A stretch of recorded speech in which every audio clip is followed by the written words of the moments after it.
அஜித்துக்கு அவரு ஓட்டாரா? அஜித் ரசிகருங்க.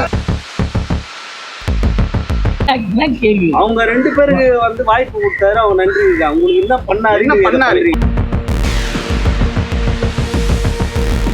இந்த செயல் விஜய் பாராட்டுவார்னு நினைக்கிறீங்களா? வேண்டாம்னா இந்த ப்ரெஸ் மீட்டோட நோக்கம் என்னன்னா, நண்பர் ஸ்ரீராம் ராஜு இவர் பேர். இவர் வந்து நடிகர் விஜயோட ரசிகர், பக்தர்னு கூட சொல்லலாம். அவர் மேலே அவ்வளோ நேசிப்புள்ளவர். அவர் படம்னா இவர் தொடர்ந்து ஒரு படம் ஏதோ போய் பார்க்குறவர், 50 வாட்டி அந்த தேட்டருக்கு தொடர்ந்து போய் பார்க்குறவர். அதனால் இவர் இப்போ என்ன இவருடைய முடிவுன்னா, இப்போ வரப்போகிற ஜனநாயகனை தொடர்ந்து இனிமேல் பார்க்க போகிறது இந்த ஒரு படத்தையாவது நம்ம தொடர்ந்து பார்க்கணும். எங்கெங்கே ரிலீஸ் ஆகுதோ, தமிழ்நாடு, கேரளா, ஆந்திரா, கர்நாடகா எங்கெங்கே ரிலீஸ் ஆகுதோ, எந்தெந்த மாவட்டத்தில் ரிலீஸ் ஆகுதோ அந்த ஊருக்கெல்லாம் போய் ஒவ்வொரு முறையும் போய் உட்காந்து எவ்வளோ நாள் அந்த 34 மாவட்டம் தமிழ்நாட்டில் அந்த 34 மாவட்டத்தில் இருக்கிற தேட்டர்லேயும் அந்த படத்தை பார்க்கணும். அதே மாதிரி கேரளா 14 மாவட்டம், அதே மாதிரி அந்த கேரளாவில் போகிறது. அது மாதிரி எல்லா ஊருக்கும் நான் போக போகிறேன், அவர் படத்தை பார்க்க போகிறேன். அவர் தொடர்ந்து எல்லா படத்தையும் பார்த்த மாதிரி ஒரு ஃபீல் எனக்கு கிடைக்கும், ஒரு சந்தோஷம் கிடைக்கும். இதை வந்து நான் ப்ரெஸ்ஸுக்கு சொல்லிவிட்டு போனோன்னே எனக்கு ஒரு அங்கீகாரம் கிடைக்கும், தேட்டர்லேயும் மரியாதை கிடைக்கும், ரசிகர்கள்கிட்டையும் ஒரு அங்கீகாரம் கிடைக்கும். அதுக்காக நான் ப்ரெஸ்ஸை மீட் பண்ணணும் அப்படின்னாரு. அதுக்காக தான் இந்த ப்ரெஸ் மீட் கூட்டியிருக்கோம். எல்லாருக்கும் முதல்ல ஆத்மார்த்தமான வணக்கம்ண்ணே. முதல் முறை இந்த மாதிரி கொஞ்சம் பதட்டமாக இருக்குது, ஏதாவது தப்பாக பேசணும்னு நினச்சிருந்தேன். சார் எல்லாம் டிவியில் தான் பார்த்துருக்கேன். ரொம்ப நன்றி நீங்கள் எல்லாம் வந்ததுக்கு, பத்திரிகை நண்பர்கள், ஊடக நண்பர்கள். என் பேர் ஸ்ரீராம். பெரம்பலூர் மாவட்டத்தில் பூலாம்படிங்கிற கிராமத்திலேருந்து வரேன். ஆக்சுவலாக நான் ஒரு மாணவன் தான், லா படிச்சிட்ருக்கேன். இப்போ இது அண்ணாவுக்காக கடைசி படம், இதுக்கு மேலே அவர் பார்க்க முடியாது இல்லை. உங்களோட சப்போர்ட்டு நான் எங்கே போனாலும் கொஞ்சம் பாதுகாப்பாக இருக்குன்னு நினைக்கிறேன். ரெண்டாவது எனக்கான உறவுகள் ஏற்படும். அண்ணனோட தம்பிகள், தங்கைகள், யார் யாரெல்லாம் பார்க்க போகிறேன்னு தெரியல, ஆனால் நிறைய உறவுகள் ஏற்பட போகுது. மனுஷங்களை சம்பாதிக்க போகிறேன், அதுதான் பெருசாக நினைக்கிறேன். அண்ணனுக்காக ஒரு பத்திரிகை, தொலைக்காட்சி, ஊடக நண்பர்கள் எல்லாருக்கும் புத்தாண்டு வாழ்த்துக்கள்.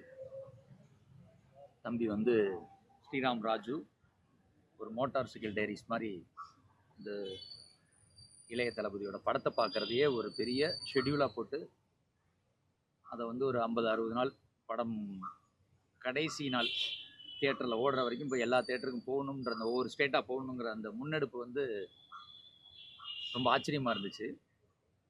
இது உணர்ச்சிவசப்பட்டு தளபதி இனிமேல் பார்க்க முடியாதுன்னு சொல்லாத, டெய்லி பார்க்கலாம், டெய்லி சொல்கிறோம். அது சினிமாவில் நடிக்கலன்னு சொல்கிறாரு, அவ்வளோதான்.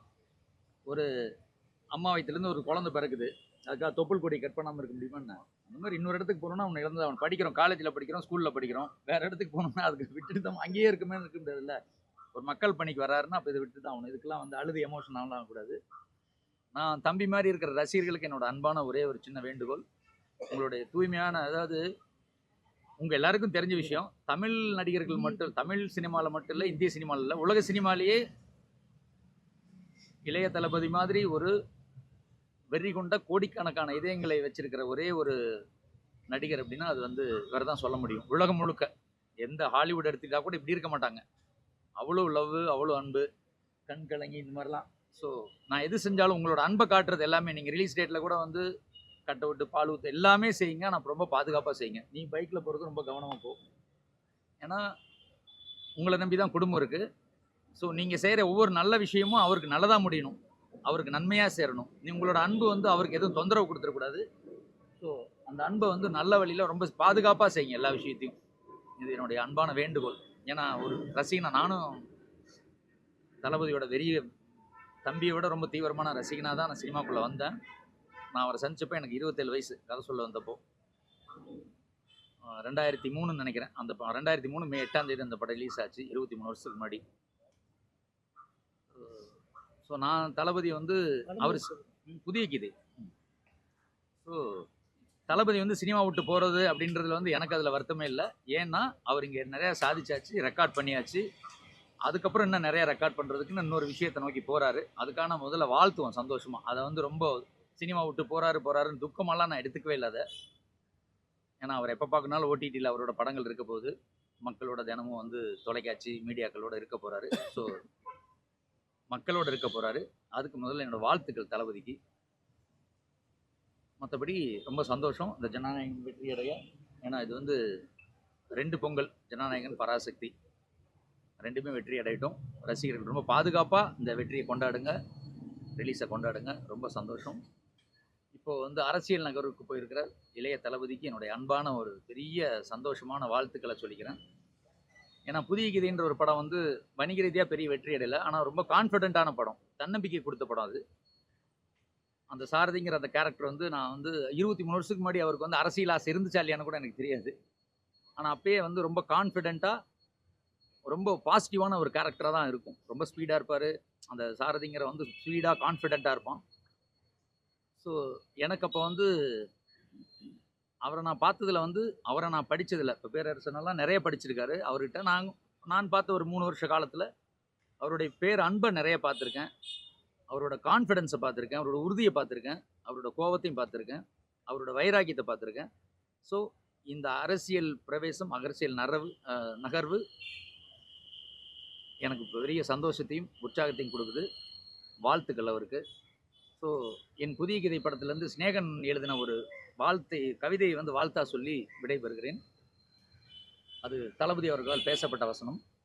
அது வந்து ஐஐடியில் வந்து சென்னை ஐஐடியில் வந்து ஒரு 15 நிமிஷம் செல்ஃப் கான்ஃபிடென்ஸ்க்கு அந்த படத்தோட முக்கியமான போர்ஷன்லாம் வச்சுருந்தாங்க. அதில் ஒரு கவிதை தான் அது. நண்பனே, நாளை முதல் விடியலை நீ எழுப்பு, பகல் 2 கேள் பகைதனை பாடு, வானுக்கு மையம் பார், காற்றுக்கு கால்கள் பார், இதயம் போல் உலை, இமைகள் போல் கலை, உன்னிடத்தில் நியாயம் கேள், உலகுக்கு நீதி சொல், காற்றை வடிகட்டு, கடல் நீரை வாய்க்கு பழித்து துப்பிவிடு, நிலவை நிறம் மாற்று, நிலத்தை விரிவு செய், நேரத்தை அயர்வை, தூக்கத்தை குறை, 5வது வேதம் சொல், 6வது பூதம் கேள், 7வது அறிவை தேடு, 8வது பிறவி எடு, 9வது திசைகள் தர, 10வது கிரகம் பெற, பட்டாம்பூச்சிக்கு பண்ணை வை, வயது முதிராமல் நிமிர்ந்தனில் பூமியின் வேகம் கேள், அதற்கு முன்னால் ஓடு, நேரத்தை விட வேகமாய் நட. இளைய தளபதிக்கு என்னுடைய அன்பான வாழ்த்துக்கள். நன்றி. அனைவருக்கும் வணக்கம். இது வந்து விஜய் ரசிகரோட ஒரு ஆதங்கத்தின் வெளிப்பாடு தான் இந்த ப்ரெஸ் மீட்டு. ஸ்ரீராம் ராஜு விஜய் சாரோட தீவிர ரசிகர். இன்னைக்கு இந்த ஒருத்தரோட மனநிலை தான் விஜய் சாரோட ஒட்டுமொத்த ரசிகர்களின் மனநிலை. இந்த ஜனநாயகம் தான் அவரோட கடைசி படம் அப்படிங்கும்போது ஒரு ரசிகர் எல்லாருக்கும் மன கஷ்டம் இருக்கும். இதுக்கு நம்ம தளபதி நடித்த படங்களுக்கு வராது, இதே கடைசி படம் என்பது அது அது அது சந்தோஷமாக ஏற்றுக்க முடியாது. உண்மையான ரசிகர் எல்லாருக்குமே அது வருத்தம் இருக்கத்தான் செய்யும். ஒரு விஷயம் ஜெகன் சார் சொன்னார், நல்ல ஒரு உதாரணம் சொன்னார்.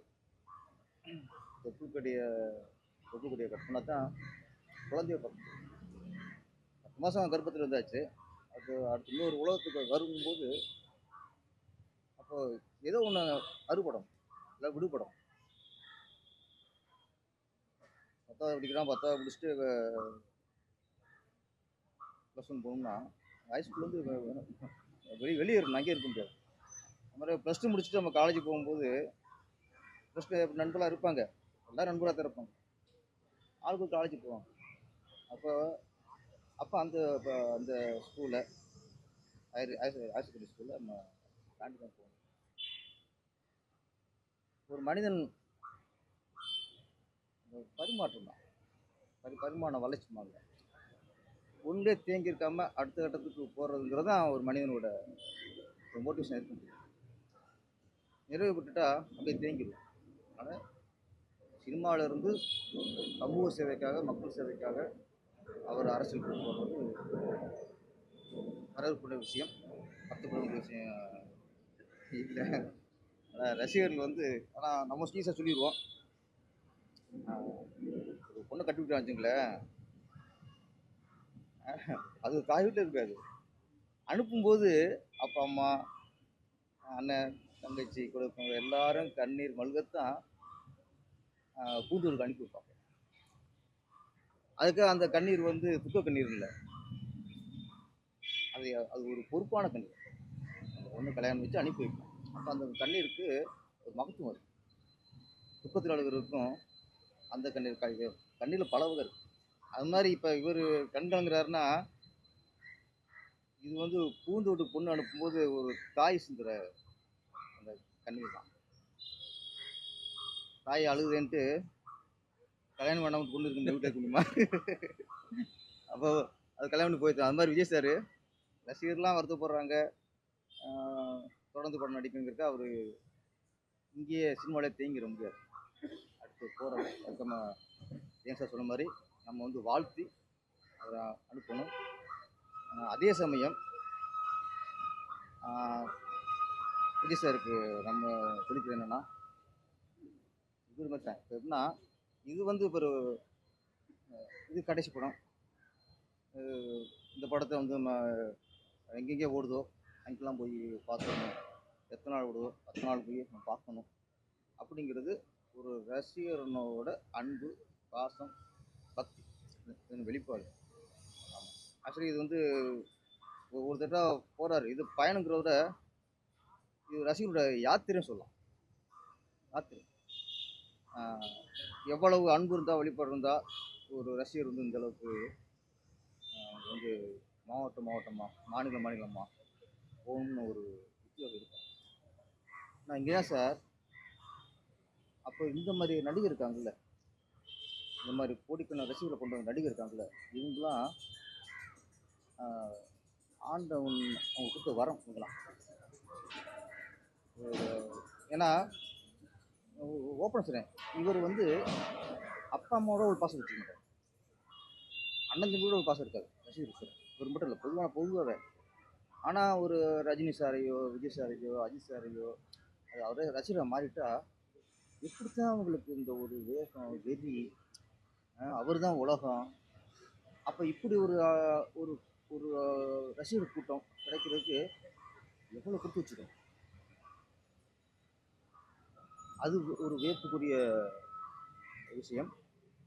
இவருடைய யாத்திரைக்கு என்னுடைய வாழ்த்துக்கள். விஜய் சார் இருக்கு அப்படின்னா, இப்போ அரசியல் பயணம், உங்களுக்கு அரசியல் பயணம் போது நீங்கள் சினிமாவை டோட்டலாக ஓரம் கட்டி தான் அந்த பயணிக்கணும் இல்லை. உங்கள்கிட்ட யாரும் அதை எதிர்பார்க்கணும் இல்லை. உங்கள் ரசிகரும் அதை எதிர்பார்க்க மாட்டாங்க, மக்களும் எதிர்பார்க்க மாட்டாங்க, அரசியல்வாதியும் எதிர்பார்க்க மாட்டாங்க. எந்த அரசியல் இருக்கட்டும், எவ்வளோ எதிர்கட்சி அரசியல்வாதி இருக்கட்டும், நீங்கள் சினிமாவில் நடிச்சுட்டு அரசியலுக்கு வாரிய கேட்கப்படுறதில்ல. ஏன்னா இது வரைக்கும் இருந்த எல்லாரும் அப்படி தான். புரட்சித்தலைவர் எம்ஜிஆர் நாளைக்கு பதவி இருக்குன்னா இன்றைக்கி நைட்டு அதுக்கு சுந்தரமணிய படத்தை டப்பிங் முடிச்சுக்கிட்டு தான் இது பதவி ஏற்றார். அதோட முடிச்சு. ஏன்னா அப்புறம் முதலமைச்சர் ஆகிட்டார், பொறுப்பு வந்துடுச்சு, பொறுப்பான பதவி. அப்படிங்கும்போது அப்போ சினிமாவை நிறுத்திட்டு முழுக்க அரசியல் இறங்கினார். அந்த மாதிரி சூழ்நிலை வரும் பட்சத்தில் விஜய் சார் இந்த மாதிரி முடிவு எடுக்கலாம். பவன் கல்யாண் தான் நடிச்சுட்டு தான் இருக்கார். நம்ம ஒரு விஜயகாந்த் சார் கட்சி ஆரம்பித்தார், அவரும் எதிர்கட்சி தலைவராக ஆனார், அப்புறம் நடிச்சுட்டு இருந்தார். அதனால் இது ஒரு இடையூறு இல்லை என்னை பொறுத்த வரைக்கும். இது ஒரு சினிமாவில் நடிக்கிறது உங்களுக்கு இடையூறு தான் நம்ம முடியாது. நீங்கள் ஒன்று தான் நாங்கள் தெரிஞ்சுக்கிறது என்னென்னா, மக்களுக்கு மேலே நம்பிக்கை வரணும். சினிமாவில் பயணிச்சுட்டு இதில் ஒரு நம்ம வந்து மற்ற 10ஓட 11 நம்மளும் ஒரு நடிகர் கட்சி ஆரம்பித்து நடிச்சிடக்கூடாது, அது வேறுபடணும். அப்பா உச்சத்தில் இருக்கும்போது சினிமா தூக்கி போட்டு அரசு பண்ணிட்டாருப்பா அப்படிங்கும்போது ஒரு மக்களுக்கு நம்ம மேலே ஒரு முழு நம்பிக்கை வரும். அது ஒன்று தான் இதில் ஒரு ப்ளஸ்ஸாக பார்க்குறது. இப்போ விஜய் ரசிகர், அஜித் சார் இருக்கட்டும், ரஜினி சார் ரசிகராக இருக்கட்டும், விஜயகாந்த் ரசிகராக இருக்கட்டும், கமல்ஹாசன் ரசிகராக இருக்கட்டும், எந்த ரசிகராக இருந்தாலும் சார் அவங்க முதல்ல சினிமா ரசிகர் சார். எங்கள் சினிமா ரசிகர் சார் முதல்ல. இப்போ மலையாளியும் போவோம், தெலுங்கரும் போவோம், கன்னடரும் போவோம், வட இந்தியன் போவோம், என்ன சொன்னாலும் சார் அவன் இந்தியன் தானே, அவன் இந்திய குடிமகன் தானே. அதே மாதிரி தான் ரசிகர் எந்தெந்த நடிகர் ரசிகர் இருந்தாலும் எங்களை பொறுத்த வரைக்கும் முதல்ல அவன் சினிமா ரசிகராக இருந்தால் தான் அவன் ஒரு நடிகர் ரசிகராக மாற முடியும். அந்த வகையில் எங்களுக்கு ரஜினி ரசிகரும் எங்களுக்கு பிடிக்கும், அஜித் ரசிகரும் எங்களுக்கு பிடிக்கும். ஏன்னா அவங்க எங்களை வாழ வைக்கிறவங்க, சினிமா வாழ வைக்கிறவங்க. அந்த விஜய் சார் ரசிகர்களையும் எங்களுக்கு ரொம்ப பிடிக்கும். ஏன்னா அவங்க விஜய் ரசித்தாலும் எங்கள் சினிமா அவ்வளோ வைக்கிறாங்க. அப்போ இந்த ரசிகருங்கிறது இவங்க வந்து விஜயை ரசிக்கலாம், அஜித்தை ரசிக்கலாம், இன்னும் ரசிக்கலாம். ஆனால் பலன் அடைகிறது சினிமா. டிவியில் வந்து சினிமாவோட ஆணி வேறு பக்க வேறு எல்லாமே அவங்க தான். அப்படிங்கும்போது எங்களுக்கு எந்த நடிகர் ரசிகர்ந்தாலும் நாங்கள் அவங்களுக்கு ரசிகர் சார். சினிமாவை நேசிக்கிறவன் இந்த நடிகர் ரசிகர் அது நடிகர் ரசிகர் போகக்கூடாது. அப்படி போகக்கூடாது. அந்த சினிமா ரசிகர் இல்லைவன் அவன் இன்னொரு ரசிகர் வச்சு போக வேண்டியதான். சினிமாவை ஆத்மாத்மா நேசிக்கிற ஒவ்வொரு நடிகர், ஒரு இயக்குனராக இருக்கட்டும், தயாரிப்பாளராக இருக்கட்டும், நடிகராக இருக்கட்டும், எந்த டெக்னீஷியனாக இருக்கட்டும், யாராக இருந்தாலும் இவர் இந்த ரசிகர், ஒரு விஜய் ரசிகர் அப்படின்னா நாம் அவங்கள ரசிச்சிடணும். அவங்க இல்லைன்னா யாருமே இல்லை. திருப்பாச்சி வந்து படம் கொடுத்தான், எப்படி வெற்றி அடைஞ்சது, எப்படி வசூல் வந்தது, அந்த வசூல் யார் கொடுத்தா? வாய்ப்பை கொடுத்தது விஜய் சார், வசூலை கொடுத்தது அவர் ரசிகர். அப்போ நான் விஜய் சார் இந்த அளவுக்கு நான் விசுவாசம் பார்க்கணும், அதே மாதிரி விஜயோட ரசிகர்களையும் நான் விசுவாசம் பார்க்கணும். இன்றைக்கி வந்திருக்காருன்னா இந்த ஸ்ரீராம் ராஜுங்கிற ஒருத்தருக்காக இல்லை, இவர் ஒரு 1000 கோடிக்கணக்கான ரசிகர்களின் பிரதிநிதி. நான் இவரை மதிக்கிறது விஜய் சாரோட ஒட்டுமொத்த ரசிகர்களையும் மதிக்கிறதுக்கு சமம். அதுக்காக இந்த படத்துக்கு நான் வந்தேன். இது இந்த விஜய் சாருக்கு வர விசுவாசம் எப்படியோ அது மாதிரி அவர் ரசிகர்களுக்கும் நான் விசுவாசத்தை காட்டுவேன்.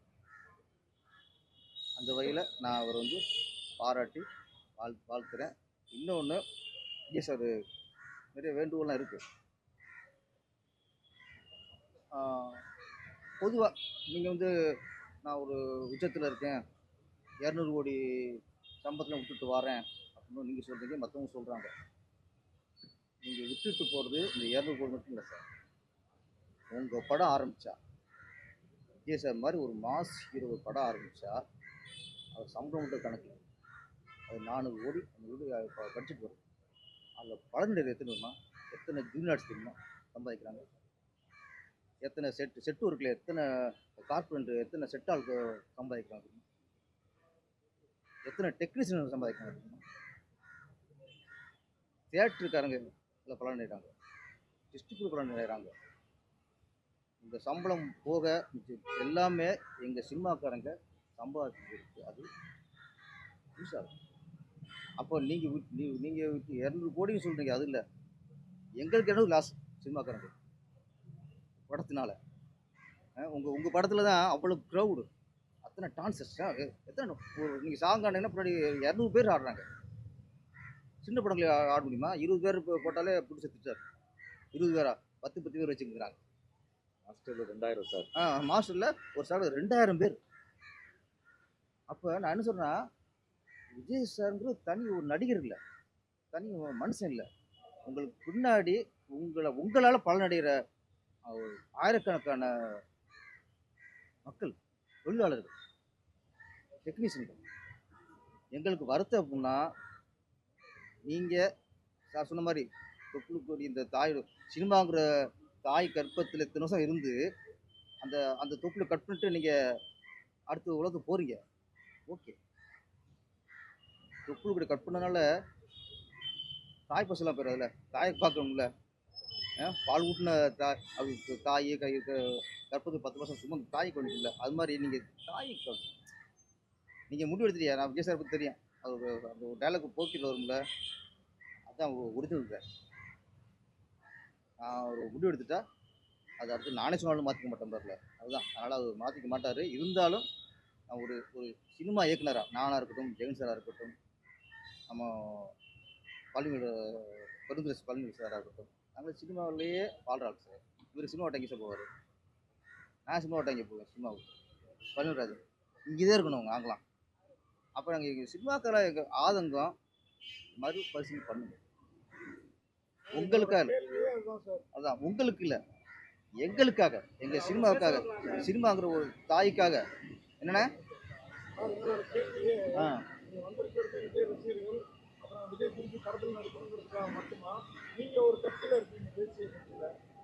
இங்கே ஒரு விஷயம், இங்கே வந்து நான் எங்கள் கட்சியை, நான் சினிமா கட்சி இப்போ தயவுசெய்து வேறு பாண்டவர்கள் இப்போ கேள்வி வைக்காது. நான் சினிமாக்கான பேசிக்கிருக்கேன், சினிமாக்காக சினிமாக்கான பேசிக்கிருக்கேன், சினிமாவுக்காக பேசிக்கிருக்கேன், அந்த கொஸ்டின் வேணாம். எங்கள் டெக்னீஷியனுக்காக, எங்கள் தொழிலாளருக்காக நான் பேசிக்கிருக்கேன், குடும்பத்துக்காக எங்கள் ஆமா. குடும்பத்துக்காக பேசிக்கிருக்கேன்.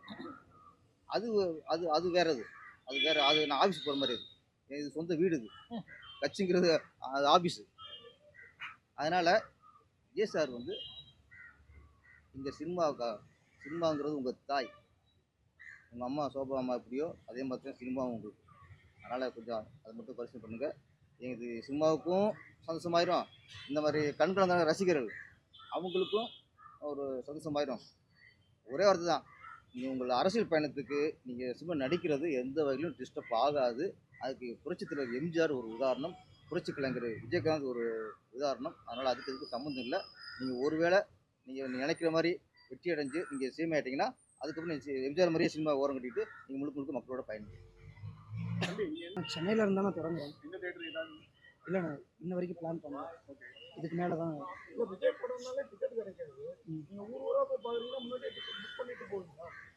ஆமாங்க சார். இப்போ என்னோட நாலேஜ்க்கு ஒரு 10 நாள் 15 நாள் ஃபுல்லாக ஹவுஸ்ஃபுல்லாக இருக்கும். அப்படிங்கிற பட்சத்தில் நான் இப்போ என்னோடய ஃப்ரெண்ட்ஸோட சப்போர்ட்டில் அந்த ஆன்லைன் புக் பண்ணுறதோ இல்லை நேரடியாக எப்படியோ கஷ்டப்பட்டு நான் வாங்கிடுவேன். அதுக்கு மேலே நான் புக்கிங் ஒவ்வொரு இதாக பண்ணிப்பேன். சார் இந்த டிக்கெட் விலை இருக்குல்ல, ஆமாம் 6000 ரூபாய் 7000 ரூபாய் மினிமம் 3000 ரூபாய் பேசுறாங்க. ஒரு சாதாரண ஒரு ஃபேன் அவனுக்கு அப்பா அம்மா காசுல தான் இன்னமும் ஒரு ஃபேன் என்பவன் அப்பா அம்மா காசுல தான் இருக்கிறான். அப்படி உள்ளவனுக்கு எப்படி ஒரு 3000 ரூபாய் 6000 ரூபாய் டிக்கெட் வந்து பார்க்க முடியும்? ஒரு ஃபேனா நீங்க பேசுங்க. நான் ஃபேனாக அதே மாதிரி ஏழ்மை குடும்பத்தில் இருக்கவன் அந்த ரூபாய் கொடுத்து சத்தமா பேசுறேன். ஒரு ஃபேனாக அந்த ஏழ்மை குடும்பத்தில் இருக்கவன் அவ்வளோ ரூபாய் கொடுத்து அந்த படம் பார்க்கறது சத்தியமாக கஷ்டமான விஷயம் தான். அவனுக்கு அது சந்தோஷமாகுது இல்லை, அதுக்கு அவன் திருப்திப்படுத்திக்கிறான். அந்த ஒவ்வொரு வீட்டுக்குள்ளே இருக்க பிரச்சனைகள் நான் பேச முடியாது. அவன் எப்படி அமௌண்ட் இது பண்ணுறான் அந்த மாதிரி எதுவும் எனக்கு சொல்ல முடியாது. இப்போ நானே எடுத்துக்கோங்க, நான் எப்படியாவது ஒரு படத்தை பார்க்கணுங்கிறது என்னை திருப்திப்படுத்துது. என் வீட்டில் காசு கேட்குறனாலும் என்னை கஷ்டப்படுத்தினது இல்லை, அவங்க கொடுத்துருக்குறாங்க. எனக்கு தெரிஞ்சது அவ்வளோதான். எப்படியாவது பார்த்துருவோம். அது ரொம்ப அவமானமா இல்லையா? சார் அதான் உலக நாடுகள்ல யூஎஸ் போன்ற லண்டன் மாதிரி உலக நாடுகள்ல பார்ட் டைம் ஜாப் பார்த்து ஆமாங்க சார். படிப்பு கல்வி வளர்க்கக்கூடிய நாடு. ஒரு அப்பா அம்மாவோட தாலி செயினை விட்டு காசு சம்பாதிச்சு காலேஜ் ஃபீஸ் கட்டின சமூகம் தான் நம்ம தமிழ் சமூகம். ஒரு நடிகருக்கு பின்னாடி இப்படி போறது தப்பா இல்லையா? ஏன்னா தமிழ் சமூகம்னு இல்லைங்க, ஒட்டுமொத்த உலகத்தோட சைக்காலஜி அதுதான். நம்ம தனிப்பட்டு நம்மளே குத்திக்க வேண்டாம். விஜய் படத்துக்கு போறீங்க, அஜித் கட்டப்ல வந்திருக்கீங்க, அஜித் ரசிகர்களும் கவர்னர், ஏன்னா இவரோட லாஸ்ட் படம் நீங்களே சொல்றீங்க, அவரும் சொல்லியிருக்காரு. அதான் காரணமா? இல்லண்ணா இல்ல சேஃப்டி பர்பஸ். இல்ல ஆனா ரெட் அண்ட் எல்லோ நான் பைக்ல போறேன், முக்கியம் மோட்டார் சைக்கிள் நான் டிராவல் பண்றேன். இது இல்ல பைக் நார்மல் தான். இது வந்து என்னோட சேஃப்டி. தூரத்துல இருந்து பார்த்தாலும் தெரியும், நைட்லயும் கொஞ்சம் இதாகும். அந்த ஒரு சேஃப்டி பர்பஸ் பைக்ல போறதுனால இது நான் கேக்குறேன்னா, இங்க ஜெகன் சார் வந்திருக்காரு, சரி விஜய் வச்சு படம் பண்ணாரு. ஆனா பேரரசு சார் விஜய் வச்சு 2 படம் பண்ணாலும் அஜித் வச்சு படம் பண்ணாரு. ஆமா. என்னோட கேள்வி, விஜய் படம் இந்த படம் பெரிய வெற்றி பெறணும், அஜித் ரசிகர்களும் வரணும் அப்படிங்கிறது. நீங்க இந்த கிட்டத்தட்ட இந்த கெஸ்ட் எல்லாம் கூப்பிட்டுருக்கீங்க. ஆனா எந்த உள்நோக்கமும் இல்லை. சார் சொன்ன மாதிரி தான் அவங்க சினிமாவை நேசிக்கிறாங்க, சினிமாவை நேசிக்கிற அந்த ரசிகர்களை நேசிக்கிறாங்க, வணங்குறாங்க. அப்படிங்கும்போது அவங்களுக்கு எல்லாரும் பொதுதான். எனக்கும் எல்லாரையும் பிடிக்கும், எல்லாரையும் மதிக்கிறாங்க. எல்லார் படங்களும் நான் பார்ப்பேன். அதில் வசந்தவர் என்னோட அண்ணன். அதே மாதிரி ஏவிஎம் நிறுவனத்துல தான் எல்லா முதல்வரும் இங்க மட்டும் இல்லை. ஆனால் எனக்கு அந்த நாலேஜ் இல்லைண்ணே. எனக்கு எதில் வரைக்கும் இல்லை. அவர் ஏவிஎம் சொந்தக்காரர். அவரை கூப்பிட்டுருக்கீங்களா? அந்த சென்டிமெண்டா அண்ணா அதுவா அமைஞ்சுதா? எனக்கு இல்லை அதுதான் தெரியாது. எனக்கு இந்த பிஏபிஎல் நீங்க இது பண்ணிருக்கீங்க. என்னன்னா படம் சம்பந்தப்பட்டது மட்டும் இது பண்ணு, இது இவங்க சம்பந்தப்பட்டது மட்டும் அப்படி போகாது நம்ம அட்வைஸ் பண்ணுவாங்க. ஃபேன்ஸ் பார்க்கும்போது ஆதங்கத்துல தான் நாங்க சொல்றோம். அவங்களுக்கு பின்னாடி வரக்கூடிய ஜென்ரேஷன் எப்படி இருக்கும் அவங்களுக்கு தெரியாது, எங்களுக்கு இதாகும். ஒரு ஜென்ரேஷனோட அமைப்பு ரீதியான சூழல் வந்து இங்க பாதிக்கப்பட்டிருக்கு. அதெல்லாம் இருக்குமா? தெரியும்பா, தெரிஞ்சுதான் வராங்க. கேள்விதானே கேட்கிறோம். அது ஓகே. ஒரு பிஏபிஎல் வந்து பண்ணிக்கங்க. அந்த கோர்ஸுக்கு எவ்வளவு பெரிய ப்ராப்ளம், எவ்வளவு பெரிய சட்ட சிக்கல்கள் இருக்கும். சட்டம் படிப்பு என்பது சும்மா இல்லை, விளையாட்டா சட்டம் படிப்பு இல்லை. இப்படி நீங்க படிச்சுட்டு இப்ப ஊர் ஊரா போய் விஜய் அண்ணா படத்தை பார்க்கணும்னு சொல்லக்கூடிய அந்த அந்த விஷயம் இருக்கு பாத்தீங்களா? இதை நீங்க எப்படி பாக்குறீங்க? இன்னொருத்தங்க பார்த்தா வந்து நானும் போறேன் 10 பேர் கிளம்பி நின்னாங்களா, அது அது சமுதாயத்துல எப்படி ஒரு தாக்கத்தை ஏற்படுத்தும்? படிக்காதே இருந்திருக்கலாம்ல. ஆனா என்ன கேள்வி? அவங்க 2 பேருக்கு வந்து வாய்ப்பு கொடுத்தாரு, அவங்க நன்றி இருக்கா. உங்களுக்கு என்ன பண்ணாரு? என்ன பண்ணாரு? உங்க அப்பா அம்மா எதுவும் சொல்லியா? உங்க ஃப்ரெண்ட்ஸ் எதுவும் சொல்லியா? ஆனால் எல்லா விமர்சனங்களும் இருக்குங்க, பண்ணிடலாமா? எல்லா அட்வைஸும் இருக்குது, எல்லா ஆசீர்வாதமும் இருக்குது, எல்லா சப்போர்ட்டும் இருக்குது. ஆனால் உங்கள்கிட்ட ஒரு கேள்வி கேட்குறேன், அன்புனா என்னங்க? காதல். எங்க அப்பா அம்மா என் மேல வச்சுக்கிற அன்பு. இல்ல இல்ல அப்பா அம்மா இல்ல, அன்பு இருக்குது, படிக்க வைனால் பட்டம் சொல்லி தர மாட்டாங்க. ஆனா நீங்க கேட்டீங்க, நான் பேசணுங்க. அன்புனா என்னங்க? ஜென்ரலா அன்புங்கிறது காதல், அது என்னன்னு உங்கள்கிட்ட கேட்குறேன் நீங்க கேட்டதுனால. அன்புனா நான் யார் மேல அன்பு அதிகமா வச்சிருக்கேனோ அவங்களுக்கு நான் ஏதாவது பண்ணணும். ஆக்டர் மேல அன்பு காமிக்கிறது ஒரு அன்பு மட்டும் கேட்டேன். அனுபவிக்கலாம். ஃபர்ஸ்ட் ஷோ நானும் அஜித் ஃபேன் தான்.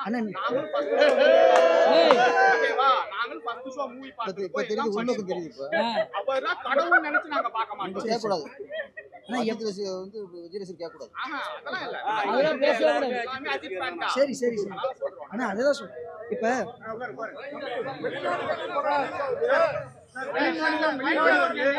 அண்ணா அந்த கேள்வி முடிச்சிடறேன், அந்த கேள்வி முடிச்சிடறேன் அண்ணா, இந்த கேள்வி முடிச்சிடறேன், இது முடிச்சிடறேன். கவர்மெண்ட் கேட்கலாம் கேட்குறியா? கவர்மெண்ட் போய் கேளுங்க. நீங்க சொன்னது கிட்டத்தட்ட உண்மை, கிட்டத்தட்ட. இந்த மனுஷனா பிறந்த எல்லாருக்குமே ஒரு தனிப்பட்ட சுயநலமான விஷயங்கள் இருக்கும். ஒரு ஏதாவது எதிர்பார்க்கறதா இருக்கட்டும், ஒன்று பண்ணுறதா, அவனுக்குன்னு ஒரு தேவை இருக்கா? எல்லாருக்குமே இருக்குது. இப்போ எப்படி நீங்கள் விஜய் அஜித்துங்கிற ஒரு அவரோட இதை சொல்கிறீங்கல்ல, உங்களுக்கு ஒன்று, நீங்கள் ஒரு ஆன்சர் வச்சுக்கிட்டு எங்கிட்ட நீங்கள் இன்னும் உங்களோட ஆன்சர் திணிக்கிறீங்க. என்னை வழி அதான் சொல்ல வரேன், அதான் சொல்கிறேன். நான் அஜித் சாரி மதிக்கிறேன், அவர் படங்களும் நான் பார்ப்பேன். இதோட நான் முடிச்சுக்கிறேன். ஆனால் காதல் அப்படின்னா நம்மை தேவையை மறந்துக்கிட்டு இன்னொருத்தருக்காக வாழ நினைக்கிறோம்ல, அந்த சாக்ரிஃபைஸ், அது காதல். நல்லா புரிஞ்சுக்கோங்க. அவனுக்குன்னு ஒரு தேவை இருக்குது, இது உண்மை, யாரும் மறுக்க முடியாது. ஆனால் அதை மறந்துட்டு இன்னொருத்தருக்காக, அது அப்பா அம்மா, காதலி, தம்பி, அண்ணன், இதில் எந்த உள்நோக்கமும் கிடையாது. ரெண்டாவது விஷயம், ரெண்டாவது முக்கியமான விஷயம் இதோட சொல்றேன். நீங்க இங்க வாங்க, இங்க உட்காருங்க, நான் கேட்குறேன். இதோட முடியுதுண்ணே. நீ தேவையில்லாம கேட்டு இதுக்கப்புறம் அவர் இல்லைன்னு சொல்லியிருக்காரு. கடைசினா திரும்ப சொல்கிறேன், கடைசி. இந்த கடைசிக்கு நான் என்ன வேணாலும் பண்ணலான்னு இதை பண்ணுறேன். கடைசி வரைக்கும் நான் தேட்டரில் உட்காந்து என்னன்னு நான் ஃபேரவெல் பண்ணுறேன். என் அன்போட வெளிப்பாடு மட்டுமே தவிர எந்த உள்நோக்கம், எந்த அரசியல் இது வேணாம், வரவும் வராது. அது தயவுசெய்து விட்டுருங்க. அதான் சொல்கிறேன், எதிர்பார்த்து பண்ணாதது தான் அன்பு. நான் ஏன் அண்ணனுக்கு நான் ஒன்று பண்ணு நினச்சி நான் எனக்காக என்ன இல்லைண்ணா அண்ணா, நான் எப்படி தனியா போயிருந்தீங்கன்னா கேள்வி கேட்க மாட்டோம். அந்த ஒரு விஷயம் இல்லை, அதுக்காக தான். அதாவது நான் ஒரு இடத்துக்கு போறேன்னா எனக்கு ஆபத்துக்கு நீங்களே இதை ஆதரிக்கிறீங்களா? சொல்லுங்க, நீங்க ஆதரிக்கிறீங்க. கல்வியில நாடு சிறந்த நாடு தமிழ்நாடு.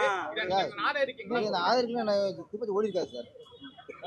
ஸ்ரீராம் சார், தமிழ்நாடு தவிர பெங்களூர்ல, பாம்பேல, வெளிநாட்டுலாம் வருது. அங்கெல்லாம் எப்படி பார்க்க போறாங்க? இன்னும் பைக்ல போறீங்களா?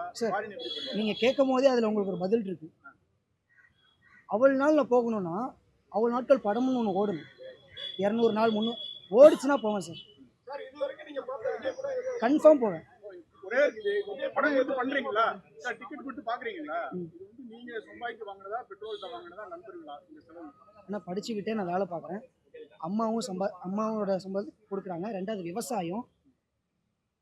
நான் அவர் அந்த படிப்ப விஷயம், என் குடும்பத்தையும் பார்க்குற விஷயமாகவும் நாலேஜாகவும் நான் இருக்கேன்.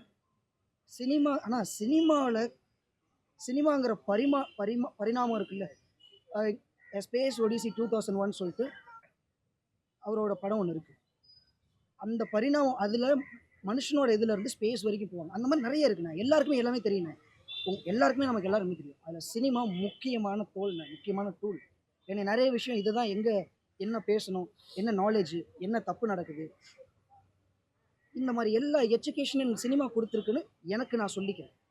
நான் சினிமாவை காதலிக்கிறேன். நான் நிறைய படங்கள் பார்ப்பேன். அதில் திரும்பவும் சொல்கிறேன், என் அண்ணன் வசந்தவர் நிறைய எல்லாருமே பிடிக்கும். அதில் இவர் முக்கியமாக கடைசியாக போறாருங்கிறதுக்காக தானே இதை நான் பண்ணுறேன்.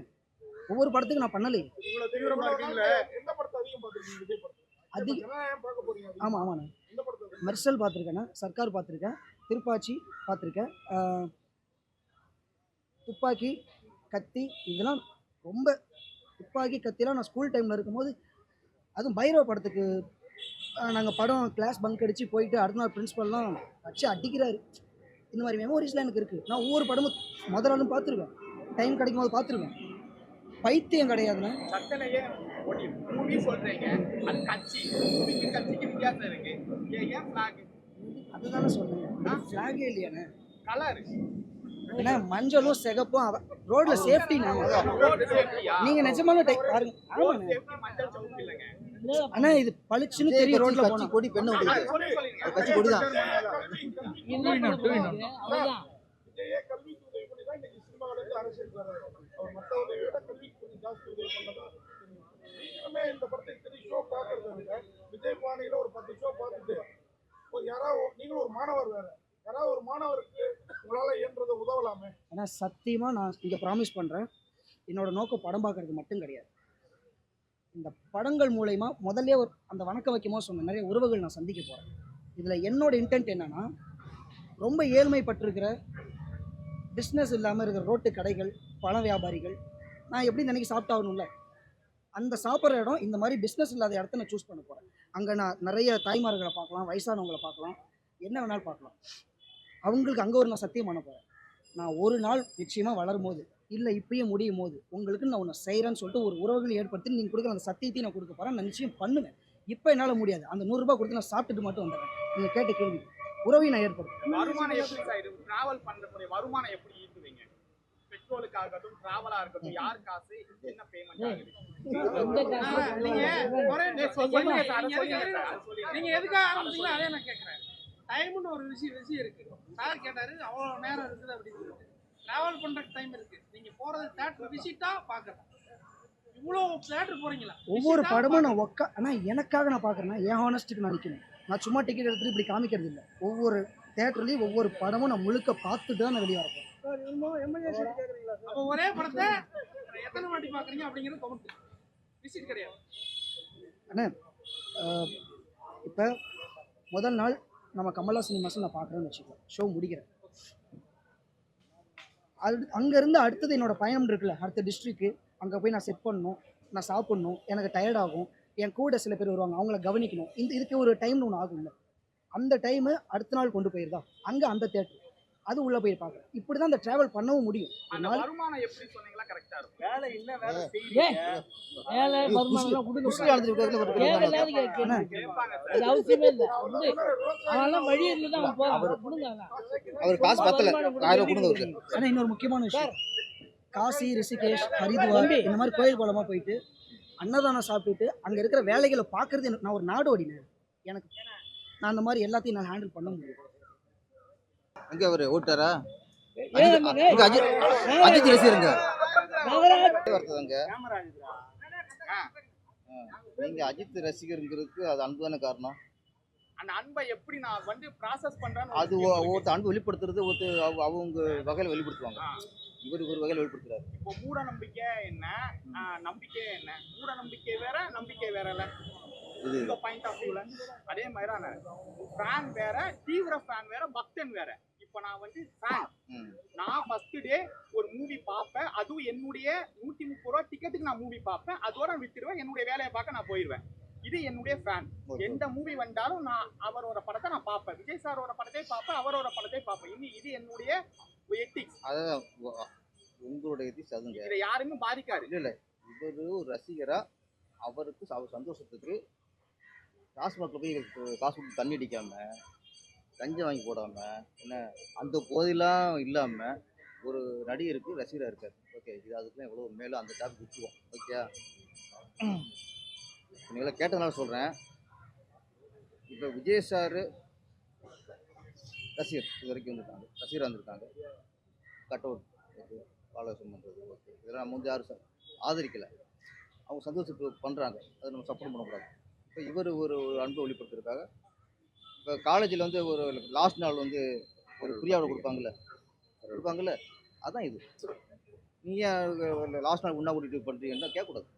ஒவ்வொருத்தர் தன் வெளிப்பாடு ஒரு பிரியாவோட மாதிரி அதுக்கு ஒரு இது கால சூழ்நிலை பண்ணுறாரு. அது இது வரைக்கும் ஓகே. நான் சரியா இதுக்கப்புறம் அவர் அரசுக்கு போயிட்டாரு, தலைவராகிட்டார், தேர்தல் சந்திக்க போகிறாரு. இப்போ விஜய் ரசிகர்களோட வேலை என்ன? அதான் கேள்வி. படிக்கணும், படிச்சுட்டு இருங்கண்ணா யாரு கரெக்டா நீங்க படிக்கிறேன் நான் படிச்சு முடிச்சிட்டேன். ஏன்னா ஏவல என்ன நான் விஜய் ரசிகர் அஜித் ரசிகர் நான் படிச்சு முடிச்சிட்டேன். அதை விட்டுங்கண்ணே சும்மா நீங்க அப்படி பேசுறீங்கண்ணா. ஒருத்தர் வந்து அவர் ரசிகரா வந்து நீங்க கட்சி மாறிடுவீங்க. யாரு நீங்க கேட்கறது தோறன வேற தம்பி என்ன கேக்குறீங்க? நீங்க பொலிட்டிக்கல் பேசக்கூடாது. என்ன பேசிக்கிறீங்க? என்ன இதுவோ அது மட்டும் தான் கேட்கணும். அவர் பொதுவான ஒரு பதில். பொதுவா பேசிக்கிறீங்க. நீங்க நீ என்ன பொலிட்டிக்கல் எடுக்கிறீங்க? சும்மா இல்ல எல்லாத்தையும் போட அது கேட்கக்கூடாது. அவர் ஒரு ரசிகர் அன்பு வெளிப்படுத்துறாருன்னா அவர் போட்டு என்னமோ புசுல நடந்து கேட்கறீங்க. அன்பு என்பது ஒரு அன்னதானம் போடலாம், 1000 குழந்தை அது நீங்க போடுங்க சார். நீங்க போடுங்க சார். உங்க விருப்பம் அது, அவர் விருப்பம் இது. அவர் விருப்பம் நீங்க போடுங்க. உங்க விருப்பம் நீங்க அஜித் அஜித் கேட்காது சார். அஜித் விஜய் ரசிகர் கேட்பீங்களா நீங்க? ஆமா கேட்போம் சார். இந்த மாதிரி பண்ணா கேட்போம். ஏன்? ஒரு ஷோ பார்த்துட்டு போலாம். நீங்க அது நீங்க முட்டை போடுங்க சார். போடலாம். சும்மா போயிட்டு டிக்கெட் வாங்கி கொடுக்கலாம். நீங்க அஜித் ரசிகர்ல சீன்ற மாதிரி இருக்கு. தப்பு பையன் நீ நீங்க பேசக்கூடாது. பேசும்போது போட்டோ பார்த்து அழுதாரு. அழுகுற அளவுக்கு பெரிய ஆள் இல்லல்ல, பெரிய ஆள் தான். யார் நீ உங்களுக்கு புரியல சார். அவர் பெரிய ஆள் சார். நீங்க அப்படி நினைக்க கூடாது. உங்க அளவுகள் வேற, அவர் அளவுகள் வேற. ஐயா அப்பா அவங்க அவங்க பெரிய ஆள். உங்க அம்மா உங்க பெரிய தாய் இல்ல. அவருக்கு தெய்வம். எங்க அம்மா எனக்கு தாய் சார். கண்ட்ரோல் பண்ணுவேன். அப்படிங்க சும்மா போடு சார். சின்ன பண்ண போட்டு அது ஓவரா தேவையில்லாத கேள்வி.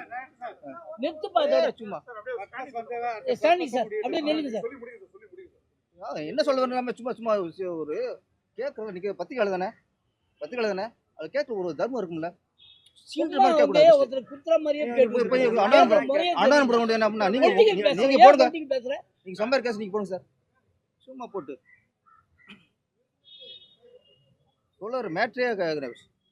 விஜய் ரசிகர்களுக்கு என்னோட வேண்டுகோள், தொண்டரை மாறிட்டீங்க. இப்போ இவர் உட்காருண்ணா.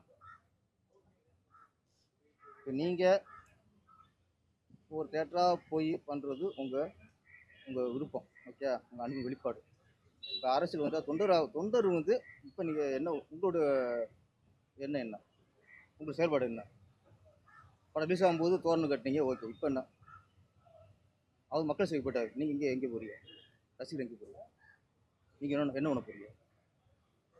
என்னோட வேண்டுகோள் ஒன்றே தான். நீங்கள் அவருக்கு மாநாட்டுக்கு போய் போகலாம், அவருக்கு வரும்போது தோரணம் கட்டலாம், கட்ட வைக்கலாம், என்ன பண்ண.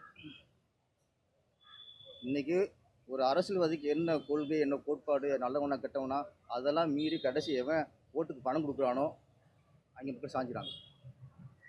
அதான் இன்றைக்கி விபரீதம். நீ நல்லவன்லாம் ஜெயிக்கிறது தான் கஷ்டம். எனக்கு கொள்கை இருக்குது, அப்படி இருக்குது, என்ன சொன்னாலும் சரி, கடைசி எவன் பணம் கொடுக்குறானோ அதுக்கு சில பேர் ஓட்டு போடுறாங்க. நடந்துக்கிட்டு விஜய் ரசிகர்கள் வந்து என்னன்னா இந்த ஓட்டுக்கு பணம் கொடுக்குறத தடுக்கிறதுல தனி படையை வைக்கணும். அது விஜய் சார் வெளியே சொல்லணும். விஜய் சார் வந்து அவர் பேசுகிறாரு, ஒரு கட்சி பற்றி பேசுகிறாரு, ஒரு கட்சி விமர்சனம் பண்ணுறாரு, ஓகே. இந்த ஓட்டுக்கு பணம் வாங்குறது எவ்வளோ கேவலமான விஷயம், எவ்வளோ கேடுகட்ட விஷயம். ஓட்டுக்கு பணம் வாங்குறது நாட்டுக்கு துரோகம் ஃபஸ்ட்டு. முதல்ல ஓட்டுக்கு பணம் வாங்கிட்டாலே நல்லவன் கட்டும் பார்க்க மாட்டாங்க. கொள்ளை அடித்தவன் பணம் கொடுப்பான், அவனுக்கு ஓட்டு போட்டுவாங்க. நான் சொல்ல இந்த கட்சி அது எந்த கட்சியும் இல்லை, பொதுவாகவே எந்த கட்சிக்காரன் பணம் கொடுத்தாலும் அது தடுக்கிறது ஒரு உண்மையான தொண்டனுக்கு அழகு. விஜய் சார் வந்து நீங்கள் மாநாட்டில் 6 பேசுகிறத விட இந்த விஷயத்த திரும்ப பேசுங்க. உங்கள் ரசிகர்கள் சொல்லுங்கள், உங்கள் தொண்டருக்கு சொல்லுங்கள். உங்கள் ரசிகர்களும் ஓட்டுக்கு பணம் கொடுக்குறத கண்காணித்து தடுத்தா தான் அடுத்த ஒரு தலைமுறை, அடுத்த ஒரு மாற்றம் வருமே தவிர இல்லைன்னா ஏமாற்றம் தான் வரும். இதை நான் விஜய் ரசிகருக்கு விஜய் சாரையும் வேண்டிக்கிறது. ஓகே.